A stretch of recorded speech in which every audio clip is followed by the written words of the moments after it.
사도 바울 맥잡기 오늘 20번째 시간 하도록 하겠습니다. 오늘 제목은 사도 바울 예루살렘에서 유대인들에게 붙잡히다, 이렇게 이제 제목을 잡았습니다.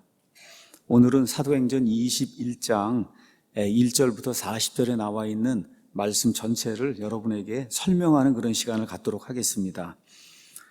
지난 시간까지 사도 바울의 1차 여행, 2차 여행, 그 다음에 3차 여행을 이제 살펴봤고, 지난 몇 시간에는 특별히 바울의 이제 3차 여행을 살펴봤습니다. 3차 여행은 사도행전 18장 23절부터 시작해서 21장 15절까지 나오고, 그 시작은 안디옥, 시리아의 안디옥에서 시작해서 여러분 아시는 것처럼 쭉 여행을 해서 5년 동안 여행을 했습니다. 아주 긴 여행을 했어요. 자, 이런 가운데 가장 큰 사역이 에베소라고 하는 지금의 터키인데, 이 소아시아의 아주 커다란 그런 도시에서 3년 동안 그 소아시아 지방에 있는 모든 사람들이 하나님의 말씀을 들을 수 있도록 말씀을 선포하고, 에베소 교회라고 하는 정말 좋은 그런 교회를 바울이 이제 만들고 거기에서 목회를 한 그런 내용을 이제 말씀을 드렸습니다. 5년을 한 거예요. 그러니까 집을 떠나서 5년 동안 여기 소아시아 지방, 그 다음에 그리스 지방, 다시 또 소아시아로 와서 그래서 이제 모든 걸 마치고, 이번에는 다른 여행하고 달리 다른 두 번 여행은 안디옥에서 떠났다 다시 안디옥으로 돌아갔습니다. 이번에는 안디옥에서 떠나서 다시 안디옥으로 돌아가지는 못하고 예루살렘에 붙잡히게 됩니다. 이렇게 돼서 결국은 예루살렘에서 주 예수의 신분으로 배를 타고 로마로 가는, 한 번도 기대하지 않았던, 바울이 한 번도 생각해 보지 않았던 어느 면에서 전혀 예상하지 못했던 인생의 길이 열리는 그런 내용이 여기 21장부터 기록이 되어 있습니다. 그래서 사도행전이 이제 28장 되어 있는데 21장부터 28장 여기 그 8장의 내용은 뭐라 그럴까, 바울이 예상하지 않았던 그런 내용이에요. 근데 그 가운데 어느 면에서 하나님의 뜻을 거스르고 행한 그런 일들도 있습니다. 그래서 이런 여러 가지 것들, 바울의 이 고민과 어떤 인간적인 그런 그 측면과 이런 모든 것들이 여기 21장부터 28장에 나와 있어요. 근데 중요한 것은 무엇이냐? 바울이 어떻게 계획을 하고 어떻게 했든지 하나님은 하나님의 뜻을 이루신다. 하나님은 하나님의 뜻을 이루신다는 거예요. 자, 그래서 사역을 다 마치고 그 다음에 드로아로 갔다가 그 다음에 이제 밀레도로 갔어요. 에베소로 가면 좋은데 갈 시간이 없었다 그랬어요. 왜 그렇다 그랬어요? 오순절까지는 어떻게 하든지 가서 그래서 예루살렘에 도착을 해야 되겠다, 이런 간절한 마음이 있어서, 그래서 에베소, 자기가 3년 동안 사역했던 그 도시를 들르지도 못하고 그래서 밀레도로 가서 에베소 교회 장로들을 데려다가 내가 3년 동안 무슨 일을 했는지 너희 눈으로 직접 보지 않았느냐? 지금 내가 영에 사로잡혀서 예루살렘으로 간다. 내가 떠난 이후에, 그 이후에 여기 예루살렘 교회에 교회를 망치려고 밖에서 침입하는 이리들이 있고 안에서 교회를 망치려고 일어서려고 하는, 이 분열하려고 하는 그런 사람들이 있으니 이 하나님께서 맡겨주신 이 교회를 잘 지켜야 된다, 이런 그 경고의 말씀을 주고, 그리고 에베소 교인들하고 이제 작별을 하게 됩니다. 이 작별이 마지막 작별이 되리라고는 아무도 생각을 못했어요. 자, 이제 이렇게 하고, 그리고 이제 오늘부터는 바울이 이제 배를 타고 그 다음에 이제 두로로 갔다가 그 다음에 가이사랴로 갔다가 가이사랴에서 예루살렘으로 가는 그런 내용을 우리가 이제 살펴보려고 합니다. 오늘 21장은 저나 우리 그리스도인들이 좀 한번 살면서 생각해 봐야 될 그런 내용이 이 안에 들어있어요. 내용 자체는 어느 면에서 그렇게 어려운 내용은 아닙니다. 그런데 어떤 걸 우리가 좀 생각을 해야 되냐, 우리가 주님의 일을 이렇게 하려고 할 때 많은 사람들에게서 오해를 받는 일이 생긴다는 거예요.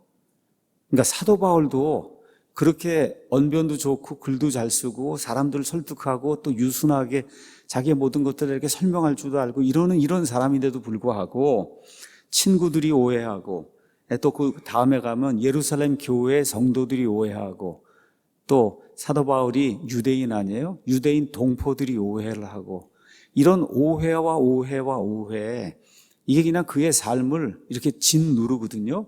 이러는 가운데도 바울이 꿋꿋하게 자기가 맡은 그 사명, 복음을 끝까지 전달하고 그리고 나는 이 세상을 떠나야 되겠다. 이거 하나에 이게 사로잡혀 갖고 많은 사람들의 오해를 받으면서도 끝까지 하나님의 일을 감당하는 이게 저나 우리 사랑 침례교회 또 우리 성경을 사랑하는 그런 모든 사람들이 공통적으로 겪어야 되는 그런 말씀이 아닌가 이런 좀 생각이 좀 들어서 그래서 이걸 좀 여러분에게 좀 풀어서 말씀을 드리는 게 좋겠다 이런 생각을 좀 하게 됐습니다.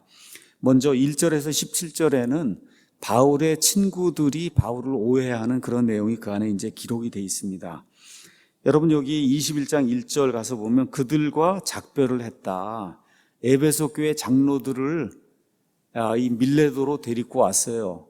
그리고 3년 동안 그들과 동고동락했던 그런 모든 거 앞으로 어떤 일이 발생할 것인가 이런 모든 걸 다 이야기하고 그리고 어쩌면 너희를 다시 보지 못하리라 이런 이야기를 하니까 에베소 교회 장로들이 얼마나 마음이 아팠겠어요. 하여튼 이렇게 힘들게 작별을 하고 그럼에도 불구하고 바울의 마음속에는 내가 어떻게 하든지 나사르 사람의 그 서원을 하고 해서 이번 오순절날에는 반드시 예루살렘에 가서 그래서 내 서원을 마무리하고 또 바울이 하려고 하는 그와 같은 이 작심을 했던 그런 것이 있어요. 그것 때문에 이렇게 예루살렘을 가고자 했는데 이거를 하기 위해서 이제 서두르는 그런 내용이 그 안에 기록이 되어 있습니다.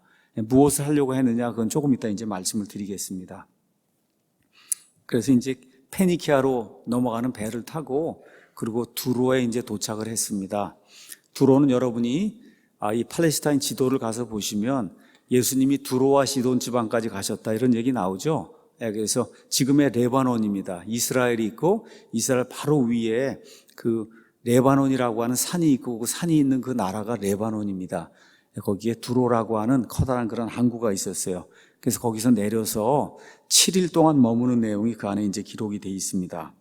자, 그래서 여기 4절에 이 두로에 내려가서 거기서 이제 제자들을 만났는데 여기 이방인들의 도시고 그래서 많은 제자들이 있지는 않았던 것 같아요.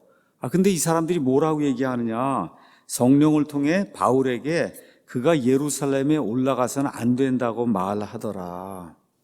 그러니까 성령님께서 그 당시까지만 해도 아직 대언의 은사 이런 것들이 있었거든요. 그러니까 하나님으로부터 직통 이 말씀을 받는 그와 같은 일이 아직 있던 때예요. 말씀이 다 이제 기록이 되지 않았기 때문에. 근데 이제 그 가운데 어떤 사람들이 성령님께서 우리에게 분명히 보여주셨다. 바울 사도 당신이 예루살렘에 올라가서는 안 된다. 그렇죠? 이렇게 이제 이야기를 한 거예요. 자, 그런데 바울에게는 이번에 오순절날 꼭 예루살렘에 가서 해야 될 그런 일이 있었어요. 그것은 뭐냐 하면 여러분이 아시는 것처럼 이미 이 시점에서는 바울이 고린도에서 로마서를 썼습니다. 로마를 한번 방문해야 되겠다. 그렇죠? 이렇게 이제 하면서 고린도, 그 다음에 여기 이 아가야 지방, 그 다음에 마케도니아 지방을 이제 돌면서 어떤 일을 했냐 하면 예루살렘에 있는 성도들을 향해서 모금을 해야 되겠다 하는 그와 같은 생각을 가지고 많은 성도들의 그 모금을 이제 모으는 일이 그 안에 기록이 되어 있습니다. 그래서 그 모금을 모으는 목적과 이런 것들을 로마서 15장에 이미 기록을 했습니다. 자, 로마서가 이미 기록이 된 때예요. 로마서 15장을 잠깐 가서 보겠습니다. 로마서 15장. 로마서는 지난번에 말씀드린 대로 로마서 16장 끝에 가면은 로마 사람들에게 고린도에서 써서 갱그라에 있는 교회종 베베편에 보냈다. 지금 3차 여행하는 가운데 고린도에 가서 그래서 이 로마 사람들에게 보낸 편지를 쓴 거예요. 그 편지를 쓰는데 이 고린도나 이 마케도니아 지방 여기를 돌아다닌 목적이 뭐냐? 예루살렘 성도들 위해서 모금하기 위해서 이제 돌아다닌 거거든요. 그래서 15장 25절에 이렇게 이제 돼 있어요. 25절. 그러나 지금은 내가 성도들을 섬기기 위해 예루살렘으로 간다. 아시겠죠? 모든 거 다 끝내고 이제 나는 예루살렘으로 간다. 근데 바울은 언제까지 가야 되겠다는 거예요? 오순절까지 내가 가야 되겠다. 그렇죠? 왜 예루살렘으로 가냐? 이는 마케도니아와 아가야 사람들이 예루살렘에 있는 가난한 성도들의 얼마를 기뻐하였기 때문이다. 자, 그러면 바울이 왜 모금을 했느냐? 이게 이제 중요한 거예요. 바울이 왜 모금을 했느냐? 여기 아가야나 그 다음에 마케도니아는 말 그대로 이방인들의 도시입니다. 이방인들이 사는 그런 지역이에요.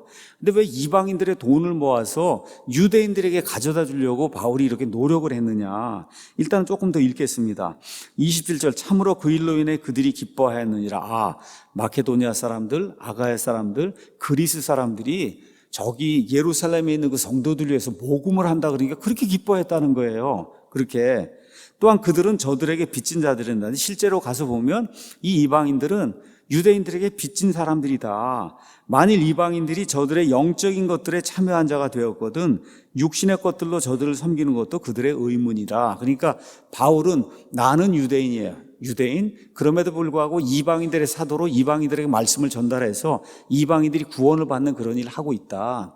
그런데 이방인들은 그거를 그냥 당연한 걸로 생각하면 안 된다. 이 모든 것, 그렇죠? 이것이 예루살렘부터 시작해서 온 세상이 전파가 되면서 예루살렘에 있는 그 믿음을 가진 그 그리스도인들이 많은 어려움을 겪었고 그 결과 이 복음이 여기까지 전달한 거니까 여러분이 이와 같은 그 영적인 은혜를 잊으면 안 된다.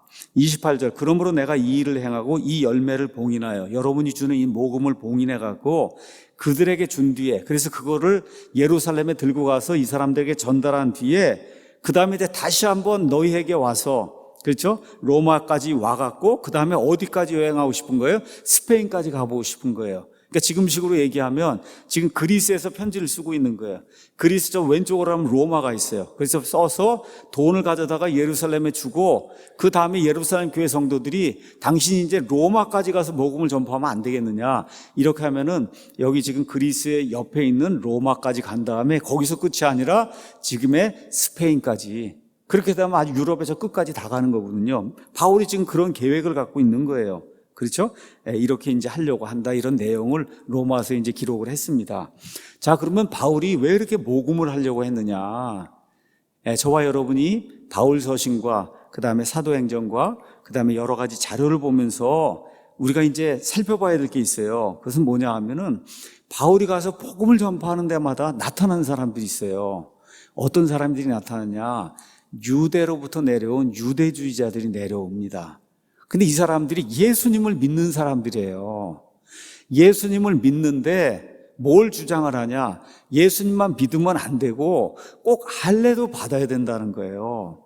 이걸 들고 와서 이방인들에게 자꾸 강요를 하는 거예요. 이것만 해서는 안 되고 너희는 유대인들이 된 다음에 그리스도인이 돼야지 그걸 점프해갖고 그냥 그리스도인만 되면 안 된다. 근데 바울은 그거를 반대하는 거거든요. 이방인들에게는 이 모세가 부과한 그런 율법의 모든 것을 부과할 필요가 없다는 게 이미 다 결정이 났고 그 일이 사도행전 15장에서 그렇죠? 예루살렘 공회에서 바울과 바나바가 이걸 가지고 올라가서 그래서 다 결제를 맡았단 말이에요. 거기 있던 모든 장로들이 다 그렇게 했음에도 불구하고 유대인들의 마음에는 그게 안 풀리는 거예요. 안 풀리는 거예요. 그러니까 이 장로들이 그렇게 결정을 내려서 그렇게 알렸음에도 불구하고 바울이 가는 데마다 바울이 이 일을 일으켜서 이렇게 문제를 만들어 놨다고 생각을 하고는 바울이 가서 복음을 전파하려고 하면 그럼 그 사람들이 나타나는 거예요. 할례를 받아야 된다. 이렇게 되니까 바울이 마음속에 깨달은 게 있어요. 이 사람들이 나 때문에 엄청난 피해의식을 가지고 있구나. 예수님 믿는 거에 대해서 아주 피해의식을 가지고 있구나. 이렇게 되면서 교회가 자꾸 분열이 되다 보니까 이번에 이거를 종식시키기 위해서 우리 이방인들이 모이는 교회가 저거 지금 예루살렘에 있는 성도들이 너무 가난하고 하니 이번에 돈을 많이 모아가지고 이렇게 해서 가져다가 그들을 구제해 주면 이 이방인 교회들이 유대인들을 무시하는 게 아니구나. 이거를 알 수 있잖아요. 이 사람들을 무시하는 게 아니구나. 이렇게 이제 해서 여기 이 이방인 유대인을 예수님 안에서 좀 하나가 되게 하는 그런 일을 해야 되겠다. 아주 그게 아주 마음에 사무친 거예요, 바울이. 이렇게 되니까 어떻게 하든지 빨리 올라가서 이 문제를 좀 해결해야 되겠다. 이렇게 이제 생각을 했던 겁니다. 어쨌든 이제 두로에 가서 일주일 기다리는 동안에 거기 성도들이 가지 말라고 성령님을 통해서 말했다고 이렇게까지 이야기하는데 바울은 안 된다는 거예요. 이거 반드시 이 문제를 먼저 해결해야 되겠다 이렇게 생각을 하고 그러고선 일주일 동안 체류한 다음에 여기 두로 사람들이 나와서 바닷가에서 작별 인사하는 그런 모습을 보면 정말 그 일주일 사이에 얼마나 바울을 사랑하게 되었는가 하는 내용을 우리가 금방 살펴볼 수가 있습니다. 가서 보니까 이렇게 기록이 되어 있잖아요. 5절에 그 날들을 보내고 일주일이 다 끝난 다음에 우리가 떠나서 우리의 길로 갈 때 그들이 다 아내들과 자녀들과 함께 나와서 우리가 도시 밖으로 나갈 때까지 우리를 우리의 길로 내보내며 우리가 바닷가에서 무릎을 꿇고 기도했다. 이제 처음 일주일 안 거예요. 일주일 알면서 바울을 알게 되니까 바울이 너무 좋은 거예요. 너무 사랑스러운 존재라는 걸 알게 되고 그래서 거기 있던 몇 안 됐겠죠. 그 그리스도인들이 그 사람들이 바닷까지 나와서 이렇게 작별하는 아름다운 모습이 이제 그 안에 기록이 되어 있습니다. 자, 이렇게 해서 배를 타고 톨레마에 가서 하루 기다렸다가 드디어 어디로 가냐 가이사랴로 이제 가게 된 겁니다. 그 당시 가장 큰 항구였어요. 이스라엘에서 로마의 총독 빌라도라든지 이런 사람들의 관저가 있던 데가 거기가 이제 가이사랴입니다. 그러니까 일단 예루살렘으로 들어가기 위해서는 가이사랴로 이제 가야 되는 거예요. 자, 갔더니 거기에 누가 있냐 하면 복음 전도자 빌립이 거기 있었다. 그래서 거기 그 사람을 7사람 중에 하나다 이렇게 표현했습니다. 이제 많은 분들이 예루살렘 교회의 집사라고 이제 생각을 했는데 사실은 성경에는 집사라고 하는 말은 안 나옵니다.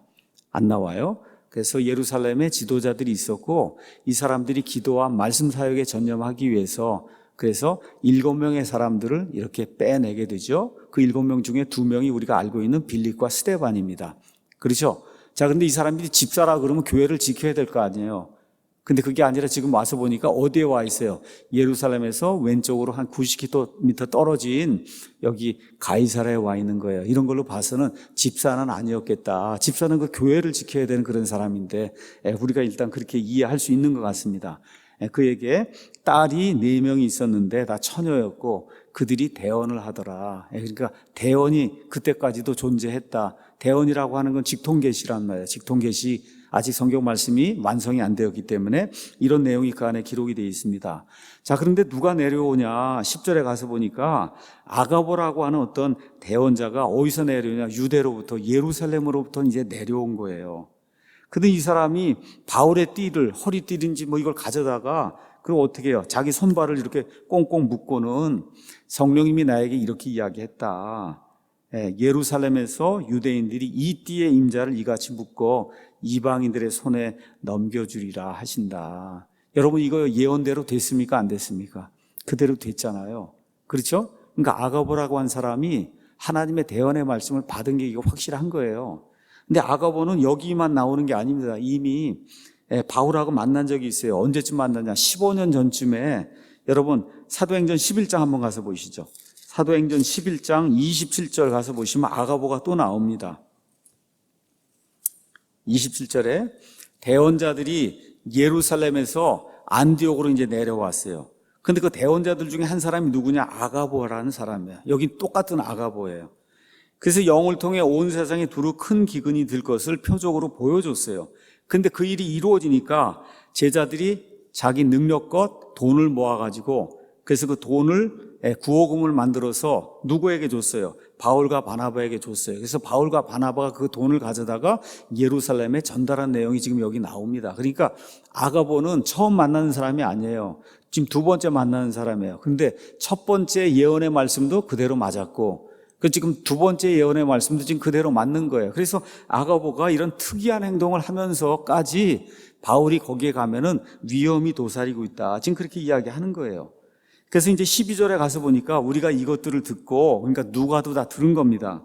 그곳 사람과 더불어 그에게 예루살렘으로 올라가지 말 것을 간청을 했다. 그렇죠? 그러니까 이 사람들 얘기는 자 돈을 다 모아갖고 왔는데 잘했는데 꼭 굳이 당신이 가야 되겠냐. 우리 여기 저 가이사랴에 사는 사람들 또 누가나 다른 사람들이 올라가서 전달해줘도 되지 않겠느냐 하고 간청한 거예요. 근데 바울이 아니다. 그렇죠? 바울이 뭐라고 대답하면 너희가 무슨 뜻으로 슬피 울어 내 마음을 상하게 하느냐. 막 울면서까지 막 그렇게 이야기를 했던 겁니다. 나는 주 예수님의 이름을 위해 예루살렘에서 결박당하는 것뿐 아니라 죽는 것도 각오하고 있다. 그러니까 이미 바울도 무엇인가를 지금 예감을 하고 있는 거예요. 이번에 예루살렘에 올라가면 하여튼 무언가 자기가 생각하지 못한 그런 일이 일어날 것 같은 그런 예감을 가지고 있는 거예요. 그럼에도 불구하고 다른 사람들 시켜서 그래서 이걸 보내주고 본인은 이 위험에서 벗어날 수 있음에도 불구하고 바울의 마음속에 강한 확신이 있었어요. 그것은 뭐냐 하면 유대인 교회 그다음에 이방 교회가 이렇게 갈등을 이렇게 일으키고 있는데 이게 일으키고 있는 그 근본 원인이 사실은 본인 때문이라고 자꾸 생각을 하게 된 거예요. 또 그것도 틀린 말은 아니고요. 바울이 은혜로 되는 거지 그런 율법에 이런 규례를 지켜서 되는 게 아니라고 온 세상을 돌아다니면서 지난 10몇 년 동안 이걸 외치고 다녔으니까 이거를 내가 아니고 다른 사람이 가서 이 일을 중재하면 유대에 있는 그 유대인들이 이걸 믿겠느냐, 이 진심을 알아주겠느냐. 그러니까 위험이 닥친다 해도 내가 직접 올라가서 이 이방인들이 얼마나 유대인들을 사랑하고 그러니까 이제 우리가 화해하면서 한 교회가 되어야 되지 않겠느냐. 이거를 꼭 설득을 해야 되겠다는 그런 마음이 바울의 마음에 있어서 그가 결국 올라가기로 작정하고 그래서 올라가는 내용이 그 안에 이제 기록이 되어 있습니다. 자, 이걸 보면서 저와 여러분이 좀 생각을 한번 해봐야 됩니다. 우리도 교회로서 아니면 목사로서 무언가를 결정해야 될 때가 있어요. 그렇죠? 근데 하나님이 이렇게 목소리로 이렇게 해라 안 해라 그렇게 알려주면 얼마나 좋겠어요. 그렇죠? 그렇게 하면 좋은데 실제로 우리 삶 속에 그렇지 못한 때가 굉장히 많이 있습니다. 자, 그럼 바울의 결정, 예루살렘으로 이렇게 옆에 있는 친구들이 올라가지 말라 그러고 성령님께서도 말씀하신다 그러고 그랬는데도 이렇게 굳이 올라가야 되느냐, 그게 옳은 거냐 옳지 않은 거냐, 여기에 대해서 우리가 한번 생각을 해봐야 됩니다. 자, 뭘 먼저 기억하셔야 되냐. 바울이 여러 서신서들을 기록했어요.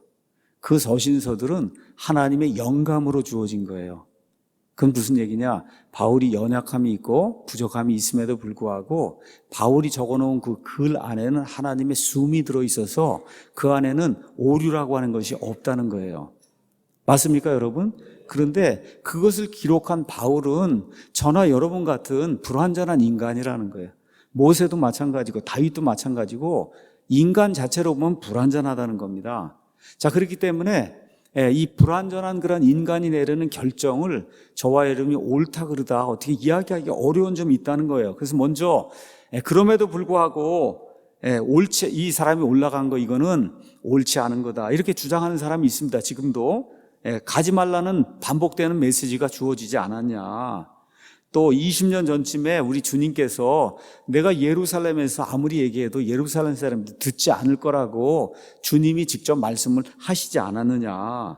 자, 그 다음에 또 이미 로마서를 기록을 했어요. 바울이 로마서 기록하고 로마서 15장 30에서 31절에 유대인들이 항상 우리를 공격하려고 한다는 그런 내용을 이미 다 적었다는 거예요. 바울이 이걸 다 알고도 거기 올라간다고 하는 거는 그거는 잘못된 결정이 아니냐 이렇게 이제 이야기하는 분이 있어요. 뭐 틀린 얘기 아닙니다. 그것도 그럴 수 있어요. 얼마든지.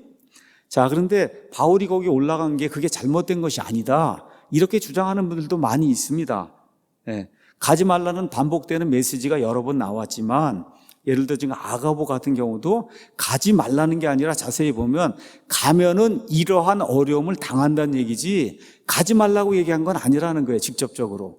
여러분 이해하시겠죠? 그러니까 무슨 얘기냐 하면 경고를 줬다는 거예요. 가면은 이와 같은 엄청나게 어려운 일들이 생기니까 주의하고 조심해야 된다고 경고를 준 거다. 이렇게 이제 이해하는 그런 분들도 있어요. 그 다음에 이제 사도행전 23장 1절, 그 다음에 사도행전 23장 11절에 가서 보면 바울 자신의 진술이 나오고 주님의 격려의 말이 나옵니다. 예수님 뭐라고 말씀하시냐 하면 여기 예루살렘에서 뿐만 아니라 내가 이제 로마에까지 가서도 내 말을 전해야 된다. 이런 이야기가 나온다. 이런 모든 것들로 봤을 때 바울이 의도적으로 고의적으로 성령님의 경고를 무시한 것은 아니라고 봐도 되지 않겠느냐. 이렇게 이제 저와 여러분이 이해할 수도 있습니다. 근데 이거는 답이 없는 거예요. 이게 A가 옳다고 볼 수도 있고 B도 옳다고 볼 수 있어요. 근데 중요한 것은 뭐냐? 저와 여러분이 결정을 내립니다. 목사로서 결정을 내려요. 교회로 결정을 내립니다. 여러분이 믿는 가운데 우리 아이들을 위해서도 결정을 내려요. 여러분 자신을 위해서 결정을 내려요. 그 내린 결정이 맨 끝에 가서 모든 것이 합력하여 선을 이루는 하나님의 뜻 가운데서 아름답게 결실을 맺는다는 거. 이게 중요하다는 거예요. 중요하다. 자, 어떻게 아름답게 결실을 맺었냐? 바울 입장에서는 사실 아름답지 않았어요. 바울은 어떻게 하길 원했어요? 돈을 가져다 주면 거기 있는 성도들이 로마로 가라고 얘기하고, 그럼 로마에까지 가서 거기서 복음 선포하고 스페인까지 가갖고 어떤 상태로 자유인의 형태로 자유를 누리면서 그렇게 하기를 원했던 거예요, 바울이. 그런데 지금 고집을 꺾지 않고 지금 예루살렘에 갔다가 이 사람들에게 잡히고 나서 로마에 갔습니까? 못 갔습니까? 갔어요. 근데 어떤 상태로 갔어요? 죄수로 끌려간 거예요. 죄수로, 본인이 원치 않는 그와 같은 형태로 끌려갔지만 오히려 죄수로 끌려간 그런 상태에서 어떻게까지 했어요? 여기 로마 감옥에 갇혀 있는 동안에 왕실에까지 복음을 전달할 수 있는 그와 같은 계기가 열리게 된 거예요. 그러니까 바울 입장에서는 좋지 않은 거죠. 그렇죠? 그럼에도 불구하고 하나님 편에서는 하나님이 원하시는 일을 계속해서 추구해 나가시는 그런 것이 기록이 되어 있는 거다. 그래서 우리의 삶을, 우리 인생에서 일어나는 단 한 가지 일, 두 가지 일만 가지고 그걸 다 평가하는 것은 그건 올바르지 않다. 여러분이 그렇게 생각하면 좋을 것 같아요. 그래서 지금 바울에게 일어나고 있는 이런 일들, 그거 하나만 가지고 좋다 나쁘다 이렇게 평가할 게 아니라 그것도 하나님의 눈으로 앞날을 내다보고 이렇게 했을 때 이와 같은 모든 일들의 결과로 결국은 바울이 로마에까지 가서 죄수가 아니었으면 어떻게 거기 카이사라의 집안에게까지 복음을 전파하는 그런 일, 관료들을 만나야 할 거 아닙니까? 그렇죠. 그런 일을 어떻게 할 수 있었겠는가. 근데 하나님의 계획 속에, 섭리 속에 이런 일들이 이루어졌다. 그런데 개인으로는 굉장히 힘든 거예요. 그렇잖아요, 여러분. 꽁꽁 묶여갖고 거기를 간거하고 자유롭게 마음껏 돌아다니면서 복음 선포하는 거하고 이게 뭐 얼마나 큰 차이가 있었겠어요. 그럼에도 불구하고 하나님 편에서는 하나님이 이루시고자 하는 그런 일을 다 이루게 됐다. 저와 우리 교회가 어려움을 겪고 있고 많은 오해를 받고 있습니다. 그럼에도 불구하고 모든 것이 합력하여 선을 이루는 방향으로 하나님께서 인도해 주실 줄로 믿고 간절히 기도하고 그리고 앞으로 나가면 좋을 것 같습니다. 자, 그래서 이제 예루살렘에 올라갔어요. 15절 가서 보니까 그 날들이 지난 뒤에 우리가 짐을 꾸려 예루살렘으로 올라갔다. 가이사라에서 예루살렘까지는 약 90km 정도가 됩니다. 그러니까 보통 하루에 한 30km 걷는다 그러면 3일 걸어야 되는 거고, 뭐 말이나 이렇게 짐승을 타고 가면 하루 반이나 이틀 이렇게 이제 해서 예루살렘에 이제 올라간 거예요. 근데 예루살렘에 이렇게 빨리 오고자 한 이유가 뭐였어요? 예루살렘에 오순절 명절을 지키는 그 때가 오기 전까지 내가 가야 되겠다 했으니까 분명히 그걸 지금 맞춰서 갔으니까 지금 예루살렘에는 어떤 일이 발생할까요? 오순절 날 1년에 유대인들은 3번 하나님 앞에 자신을 보여야 됐어요. 그렇죠? 6월절 기간, 아니면 오순절 기간, 아니면 장막절 기간. 그렇죠? 이렇게 돼서 지금 오순절 기간에 지금 바울이 도착했으니 전 세계에서 많은 사람들이 지금 명절을 지키려고, 오순절 명절을 지키려고 예루살렘에 지금 와 있는 겁니다. 그렇죠? 자, 이런 상태에서 18절에 가서 보니까 그 다음날, 들어간 다음날 곧바로 바울이 우리와 함께 누가도 데리고 여러 사람들 다 데리고 그리고 야고보에게 들어갔는데 거기에 장로들이 이제 많이 있었다. 그렇게 이제 이야기합니다. 여러분 이제 갈라디아서를 보면 바울과 그 다음에 예루살렘에 있던 이 장로들 사이에 어떤 언약이 맺어진 걸 이제 볼 수가 있습니다. 그것은 뭐냐면 이제 우리가 사역을 좀 나눠서 바울은 이방인들에게 가고 베드로와 나머지 사도들은 유대인들에게 가고, 그렇죠? 이 두 개를 이제 나눈 거예요. 자, 그러니까 이 유대인 사도들의 입장에서는 지금 5년이고 꼭 그 전에 있던 1차 여행, 2차 여행까지 다 하면은 그냥 10년 뭐 이상을 이렇게 돌아다니면서 이방인들에게 복음 사용한 이 사도 바울이 온다고 하니까 이거보다 기쁜 일이 어디 있겠어요. 이 사람이 도대체 10년이고 돌아다니면서 무슨 일을 이방인들 가운데서 했는지, 또 지금 오해도 있는데 이 오해도 지금 풀어야 되겠고, 자, 이렇게 이제 해서 이 사람들이 바울이 온 것을 기뻐하는 그런 내용이 그 안에 기록이 되어 있습니다. 자, 그래서 19절에 그가 그들에게 간단하게 이제 문안하고 그런 곧바로 선교 보고를 하는 거예요. 하나님께서 자기의 사역을 통해 이방인들 가운데 행하신 일들을 낱낱이 밝히 알렸다. 하나하나 알리게 된 거예요. 에베소에서 무슨 일이 있었고 고린도에서 무슨 일이 있었고 그 다음에 또 뭐까지 했겠어요. 이번에 올라오면서 여기 고린도, 그렇죠? 그 다음에 이 마케도니아, 이 데살로니가 이런 모든 지역의 성도들이 정말 그 가난한 가운데서 예루살렘에 있는 성도들을 위해서 이렇게 많은 돈도 모금을 하고 이걸 내가 이번에 다 가지고 왔다. 이런 이야기를 하니까 이들이 기뻐했다는 내용이 20절에 기록이 되어 있어요. 그들이 그것을 듣고 주께 영광을 돌리며 그에게 이르되, 근데 이제 문제가 뭐냐, 이 유대인 장로들 가운데는 어려움이 있었어요. 다른 것이 아니라 이 사도행전 15장에 이 예루살렘 회의를 하면서 이방인들은 유대인들에게 부과된 그 율법의 행위를 하지 않아도 된다. 이거를 이제 사도들이 다 해서 만들어서 발표를 했잖아요. 이거 발표하고 난 다음에 예수님을 믿는 유대인 그리스도인들이 엄청나게 반발을 많이 한 거예요. 엄청나게 반발을 많이 했다. 그러니까 바울이 보고를 하니까 참 감사하다고 얘기하고는 짧게 끊고는 이제 문제를 우리가 해결해야 되는데 이게 지금 제일 큰 문제다. 그 문제는 뭐냐? 너도 보거니와 유대인들 중에 믿는 자 수만 명이 있는데, 자, 그러니까 지금 이제 어떤 사람들이 사도 바울을 오해하는 거냐? 예루살렘에 있는 믿는 그리스도인들이 이제 사도 바울을 오해하는 거예요. 여러분 아시겠죠? 여기 하니까 믿는 사람도 있다 그랬으니까 구원받은 사람들이란 말이에요. 근데 누구예요? 유대인들이에요. 유대인들 가운데 구원받은 사람들이 있는데 믿는 사람들이 그것도 한두 명이 아니라 수천 명이 있다는 거예요. 이 예루살렘에. 그들은 다 율법에 열심히 있다. 그러니까 뭐냐? 어려서부터 유대교 이 전통을 따르고 유대인 가정에 태어나서 이렇게 하다가 나중에 예수님을 구원자로 영접을 했단 말이에요.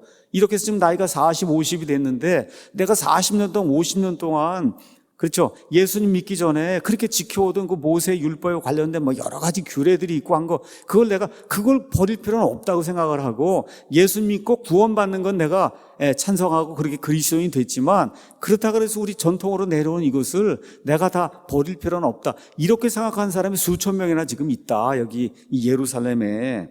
근데 그들이 오해하는 게 있다는 거예요. 오해. 그 오해가 뭐냐? 너에 대해 들었는데 내가 이방인들 가운데 있는 모든 유대인들에게 가갖고 가는 데마다 회당에 들렀잖아요.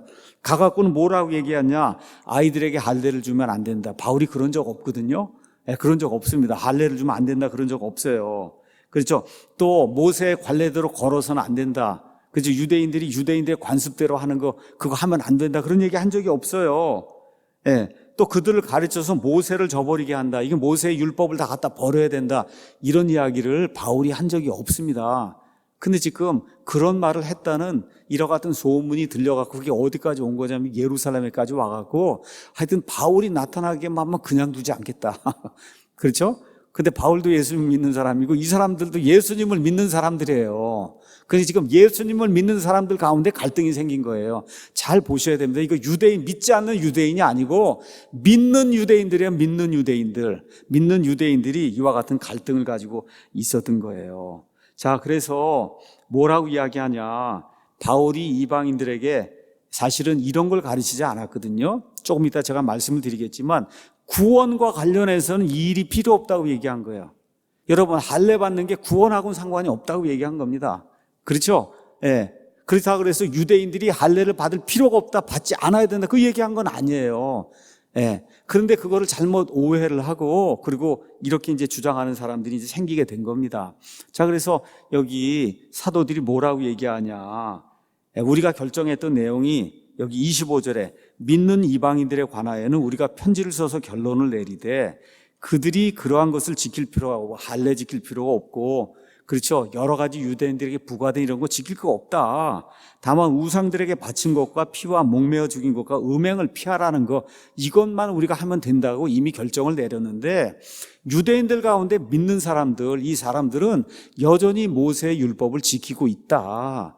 그런데 너가 나가서 지키면 안 된다고 그랬다고 얘기를 하니 이 사람들이 화를 내고 지금 너를 기다리고 있다. 지금 그렇게 이야기하고 있는 겁니다.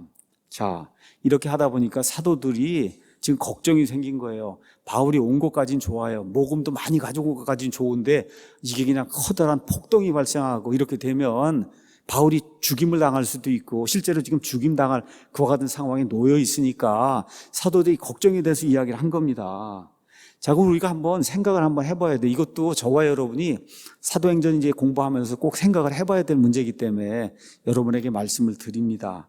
자, 왜 이렇게 많은 수의 사람들이 예수님을 믿으면 그 믿으면 다 갖다 버리면 되지. 나머지를 왜 그렇게 할례도 지키고, 그렇죠? 그 다음 무슨 정결례도 하고, 이런 거 모세가 정해준 거, 이런 거를 왜 꼭 지키려고 했느냐. 예, 자, 첫 번째 이유는 이미 바울이 갈라디아서를 썼어요. 로마서를 다 기록을 했어요. 그렇죠? 그런데 이 사람들은 아직 이걸 읽지 못한 거예요. 읽지 못했어요. 하나님의 더 완전한 그와 같은 그 지식을 갖지 못했어요. 근데 읽은 사람도 있을 수 있어요. 그럼에도 불구하고 전통과 습관을 버리는 게 무척 어려웠다. 무척 어려웠어요. 자, 그래서 이런 이유 때문에 결국 어떤 책이 나오게 되냐? 히브리서가 나오게 되는 거예요. 여러분, 이런 갈등이 있다 보니까 이방인들에게 가장 좋은 책, 구원에 관련된 책은 로마서예요. 그렇죠? 근데 유대인 그리스도인들에게 구약과 신약의 차이를 알려주고, 그래서 지금 신약의 그리스도가 구약의 모든 것들보다 훨씬 더 위대하다고 하는 그 사실을 알려줄 필요가 지금 생기게 된 겁니다. 그렇죠? 이런 필요가 있어서 생겨난 책이 뭐예요? 그게 히브리서예요. 그래서 사도 바울의 히브리서가 이와 같은 그 갈등 때문에 이제 생기게 된 겁니다. 자, 그런데 유대인들이 이것을 버리지 못하고 계속 고수하다가 언제 그걸 그만뒀냐? AD 70년에 로마 군대가 쳐들어와서 완전히 성전을 회파하고, 그리고 유대인들 다 떠나라고. 이렇게 되니까 어떻게 해요? 성전 예배를 드릴 수 없게 돼서, 그래서 간신히 강제로 이 사람들이 이 일도 못하게 된 거예요. 자, 그리고 2000년을 떠돌아다녔습니다. 다시 여기 1948년에 돌아왔어요. 우리 교회 성도들이 한 50명이 지난번 2월인가 예루살렘을 갔습니다. 예루살렘에 가서 그 사람들 하는 거 봤죠? 그렇죠? 그 앞에서 그냥 막 머리를 흔들고 거기다 뭐 꽂아대고 그러고선 있는 거 봤죠? 그렇죠? 그렇게 안 변하는 거예요. 2000년이 지나도 그렇게 안 변하는 거예요. 제가 이 유대인들이 예수님을 만나는 그런 간증을 이렇게 차를 타고 다니면서 이제 많이 들어요. 근데 정말 놀라워요. 어떤 간증을 하냐? 예수님이 유대인인 것도 모르는 거예요. 어느 정도로 그렇게 차단을 시켜놨는지 예수님이 유대인이었다는 걸 모르는 거예요. 이 유대인들의 다수가, 지금 살고 있는 사람들이. 그러면서 뭐라고 이야기하냐? 마태복음 1장에 가서 보면 아브라함의 아들이시오, 아브라함의 자손이시오, 그렇죠? 다윗의 자손이신 예수 그리스도의 세대에 대한 책이 나오면서 아브라함부터 쭉 유대인들 이야기가 나오는 거 아니에요. 신약 성경에 유대인이 있다는 걸 모르는 거예요. 신약 성경을 기록한 사람들이 유대인이라는 사실을 지금 있는 유대인들이 다 모르는 겁니다, 지금. 그렇게 무지한 가운데 있는 거예요, 그렇게. 아, 정말 유대인들 대단해요, 정말. 그거 보면 어떻게 이렇게 차단을 시켜놓을 수가 있을까?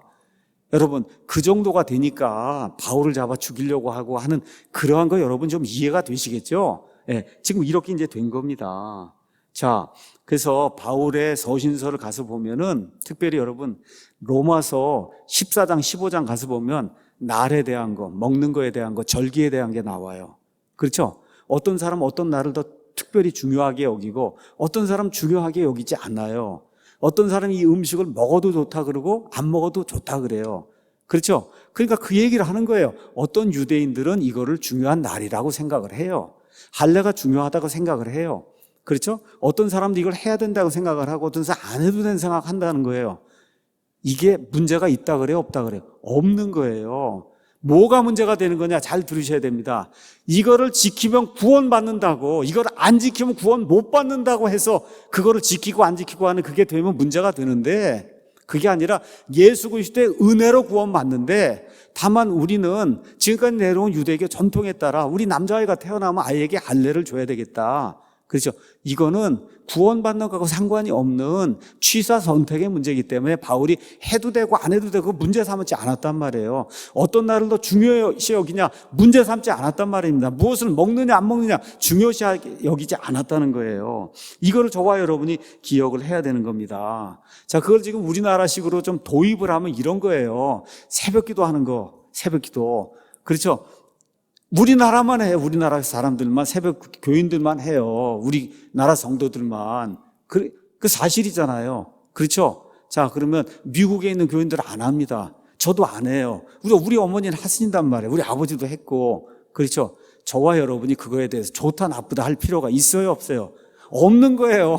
여러분이 안 하면 안 하고 하면 하는 거지. 그걸 가지고 왜 새벽 기도 하는 것 때문에 구원받는 게 아니잖아요, 여러분. 우리 선조들이 이걸 지키고 내려와서, 그렇죠? 우리는 새벽 기도를 하는 것이 내게 유익이 된다고 해서 하는 걸 가지고 저걸 하면 안 된다고 가서 짐 싸들고 가서 말릴 필요가 없는 거잖아요, 여러분. 똑같은 거란 말이에요. 지금 유대인들의 이런 관습이라는 게 이와 비슷한 거다. 여러분 이해가 되시겠죠? 예, 그렇게 이해를 하시고 바울의 이와 같은 그 행동을 좀 살펴보면 됩니다. 그래서 바울을 제대로 이해하지 못했기 때문에 이런 사람들이 나타나서 바울을 공격했던 거예요. 사도행전 16장 가서 보면 바울이 디모데를 데리고 떠나면서 유대인들 때문에 어떻게 해요? 디모데에게 할례를 주지 않습니까? 그렇죠. 할례를 준단 말이에요. 무시한 거 아니에요.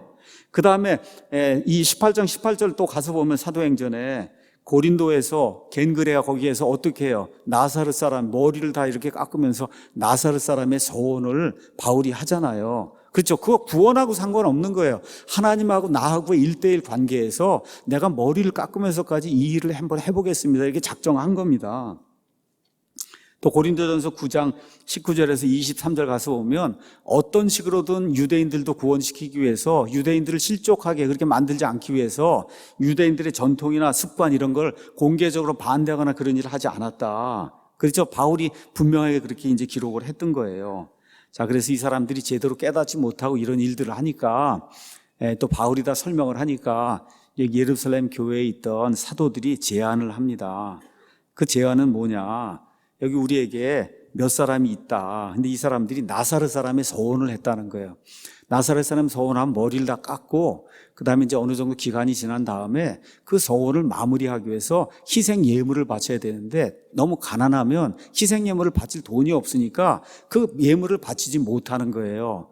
그럼 어떻게 해야 돼요? 서원이 마무리가 안 되는 거예요. 그러니까 내가 그런 사람들을 우리가 이게 알려줄 테니까 그 사람들을 위해서 비용을 대고 그들과 함께 거기 있으면은 그렇죠. 그러면 이 사람이 모세의 율법을 반대하거나 이렇게 하는 사람은 아니구나. 이런 걸 깨닫고 내가 했던 그런 모든 일들에 대해서 다시 생각하게 되지 않겠느냐. 이렇게 이제 이야기하니까 바울이 이거를 승낙하는 내용이 안에 기록이 되어 있습니다. 잘 기억하셔야 됩니다, 여러분. 이거 구원에 관련된 문제, 이거 머리 밀고 비용 대고 일주일 동안 막 하는 게 이렇게 해야만 구원받아야 된다. 그럼 바울이 했을까요? 안 했을까요? 안 했습니다. 근데 지금 이건 그런 문제가 아니죠. 아니죠. 그렇죠. 이 민족들이 가지고 있는 오해를 풀어주고 이 사람들이 가지고 있는 그 자긍심, 그렇죠. 유대인들이 가지고 있는 그 모세의 율법에 대한 열심, 여기에 대해서는 나도 동의한다. 그렇지 않습니까? 좋은 거다 이런 것은. 예. 그래서 하기 위해서 여기 바울이 26절에 그 사람들을 데리고 가서 이튿날 그들과 함께 자신을 정결하게 하고 성전에 들어가 그들 각 사람을 위하여 헌물을 드릴 때까지 정결하게 하는 날들을 채운 것을 표적으로 보였다는 건 남들이 다 볼 수 있게. 그러니까 이제 성전에 들락날락하면서 사람들이 볼 거 아니에요. 바울이 저 사람 정결례를 하고 이렇게 지키고 있구나. 이거 보고 있으니까 일주일을 그렇게 했으니까 예루살렘에 있던 사람들 사이에 이제 이게 소문이 퍼져나가고 바울도 모세율법을 이렇게 무시하거나 그런 사람은 아니구나. 이렇게 알려진 일이 이제 생기게 됐다는 겁니다. 그렇죠? 자, 근데 이제 문제가 생긴 거예요. 어떤 문제가 생겼냐? 27절에 이래가 거의 이제 다 끝나가서 희생물 드리면 이제 모든 게 끝날 그런 시점이 됐는데 아시아에서 온 유대인들이 성전에서 그를 보고는 모든 사람을 선동하여 그에게 손을 대고 외치되 이스라엘 사람들아 도우라.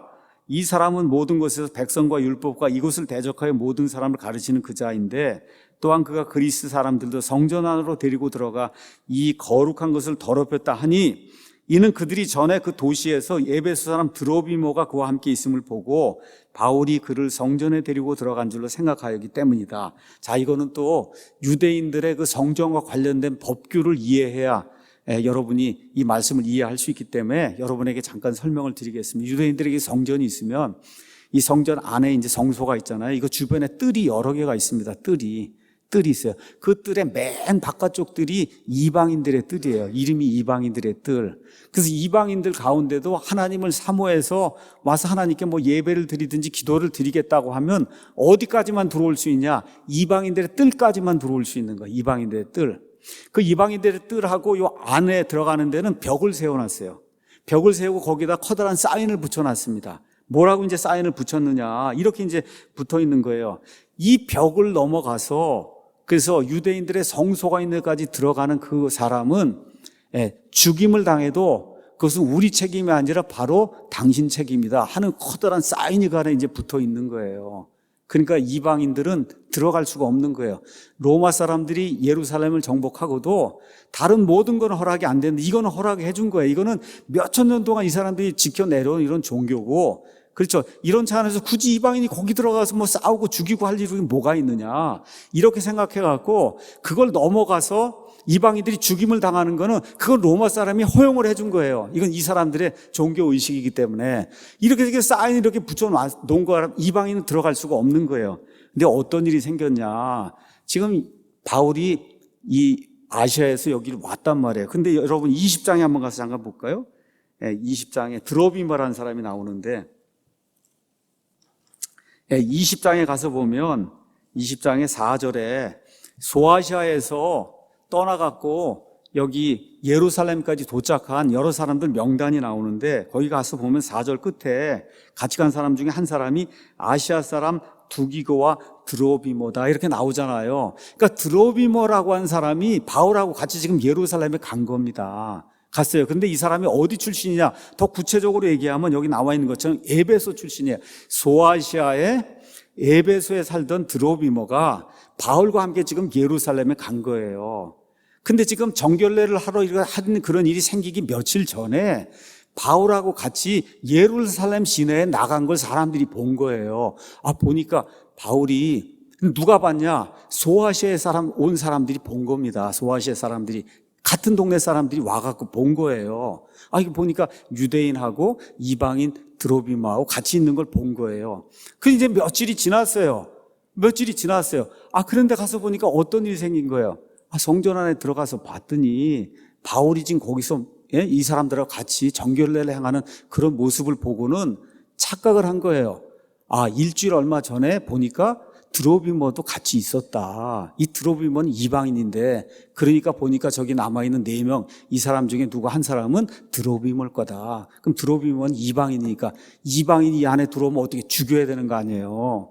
그렇죠? 지금 드로비모가 들어갔어요? 안 들어갔어요? 안 들어갔거든요. 근데 이 사람 지금 착각을 한 거예요. 바울을 죽여야 되겠다는 생각이 너무 심하다 보니까, 그렇죠, 과거에 했던 일을 생각을 하고는 과거에 한 일주일 전쯤에 드로비모랑 시내에 있었지. 근데 지금 보니까 바울이 여기 있단 말이에요. 성전 안에. 그럼 드로비모도 여기 있겠구나.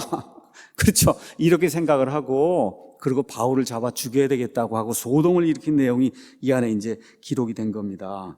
그렇죠? 근데 어떻게 됐어요? 여기 가서 보니까 누가 나타나요? 총대장이 나타나서, 그리고 백부장 2명이 나타나고 약 200명의 이와 같은 군인들이 이제 나타나는데, 그 당시에 성전 옆에 저 북쪽으로 서쪽에 보면 안토니와 요새라는 게 있었어요. 그래서 예루살렘의 치안을 담당하던 로마 군인들이 있었어요. 얼마쯤 있었는데 한 1000명 정도가 있었던 거예요. 소동이 나갔고, 그래서 사람을 막 죽이려고 한다는 그런 이야기를 듣고 총대장이 쫓아내려와서 그래서 바울을 구출해주는 그런 내용이 이제 그 안에 기록이 된 겁니다. 그 사람 이름이 누구냐? 총대장 루시아예요. 루시아. 그 다음에 그 총대장 밑에는 2명의 백부장이 있었다 그럽니다. 그러니까 백부장은 100명씩 다스리는 거니까, 그러니까 총대장 루시아가 2명의 백부장과 함께 약 200명의 군대들을 끌고 내려가서 그래서 바울을 구출하는 그런 내용이 그 안에 이제 기록이 되어 있습니다. 자, 이렇게 해서 이제 이 군대, 이 백부장하고 이 사람들이 데려가려고 하니까 바울이 37절에 뭐라고 얘기해요? 내가 좀 말 좀 해도 되겠느냐. 그렇죠?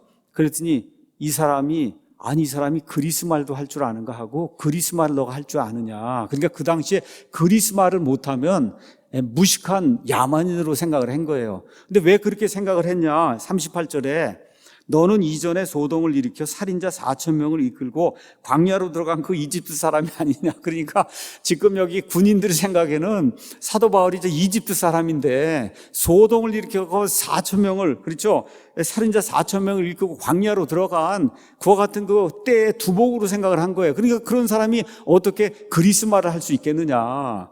근데 바울이 뭐라 그래요? 점잖게 나는 그리스 말 한다 안 한다 얘기도 안 하고 뭐라 그래요?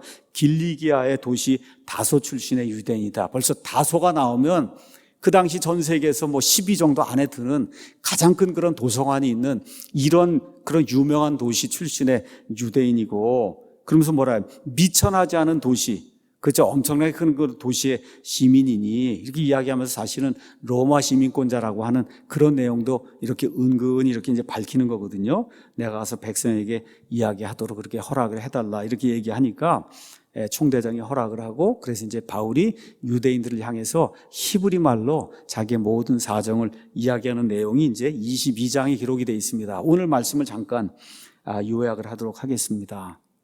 자, 하나님의 일을 하다 보면 많은 사람들에게 오해를 받는다. 지금 바울 같으면 그의 친구들이 오해를 하고, 예루살렘은 교회, 믿는 사람들이 오해를 하고, 자기 동포들이 오해를 해요. 이런 일이 생기게 돼 있다는 거예요. 우리 교회도 생기게 돼 있고, 우리가 하나님의 말씀을 선포하다 보면 그런 일들이 반드시 생기게 돼 있다. 제가 이 말씀을 위얼스 목사님 그 주석을 이제 주로 참조해서 이제 말씀을 전달했는데, 거기 가서 보니까 위얼스비가 한 사람의 글을 인용을 했더라고요. 미국의 유명한 이 랄프 월도 에머슨이라고 하는 유명한 사상가가 있습니다. 유명한 사상가. 그 사상가가 뭐라고 이야기했냐? 위대한 사람들은 대부분 자기 시대 사람들로부터 크게 오해를 받았다. 이 에머슨이라는 이 사상가가 역사를 쭉 살펴보니까 인류 역사의 위대한 사람들이라고 한 사람들은 자기 시대 사람들로부터 오해를 받았다. 그래서 그리스 시대에는 피타고라스, 소크라테스 이런 사람들이 오해를 받았고, 그 다음에 종교개혁자 마르틴 루터가 오해를 받았고, 또 그렇게 이야기하면서 예수 그리스도도 자기 동족들에게, 동포들에게 얼마나 큰 오해를 받았느냐, 그 이야기를 하면서 사도 바울의 예를 들고 있는 거예요. 그래서 자기 친구들에게, 친지들에게, 그렇죠? 예수님 믿는 그 동료 그리스도인들에게, 심지어 자기 동포들에게 오해를 받는 그런 일이 위대한 사도 바울에게도 일어났다. 그래서 이러한 그 오해를 우리도 받을 수 있다. 이거 여러분과 제가 기억을 하고, 바울이 어느 면에서 고집을 피우고 예루살렘에 갔어요. 그렇죠? 그럼에도 불구하고 하나님께서는 그런 모든 일들을 다 조합을 하셔서 미리 내려다 보시고, 그리고 결국은 로마에까지 그가 가서 로마에 있는 왕실에 있는 사람들에게까지 복음을 선포하도록 그렇게 하나님이 만들어 주신다. 이것이 모든 것이 합력하여 선을 이루는 하나님의 은혜다. 이런 것들을 저와 여러분이 기억을 하고, 우리 가운데 어려움이 생깁니다. 저도 참 지난주 뭐 이런저런 나쁜 소식이 들려오고 안 좋으니까 사람이 가라앉더라고요. 어젠 제가 4시 반인가부터 잤어요. 4시가 아닌 것 같아요. 도저히 뭐 어떻게 할 수가 없는 거, 이것만 준비하고는 그냥 집에 와갖고 나는 자니까 그렇게 알라. 그래서 오늘 아침까지 뭐 너무 말 그대로 다운도 되고 그래갖고 그랬거든요. 근데 이런 말씀을 이제 제가 준비하고 하는 가운데, 그렇지, 오해도 사고 어려움도 당하고 그래서 고통도 당하고 뭐 이렇게 이제 돼도 결국은 하나님의 영광이 드러나는 때가 올지 않겠는가, 이렇게 저와 여러분이 생각을 하고, 우리 일생에서 당하는 어려움과 고통, 질병 여러 가지가 있을 거예요. 이런 모든 것들이 궁극적으로 합력해서 선을 이루게 될 것이다. 이와 같은 확신을 가지고 이번 주 한 주 하나님의 은혜 가운데 사는 저와 여러분이 되기를 예수님의 이름으로 축원합니다.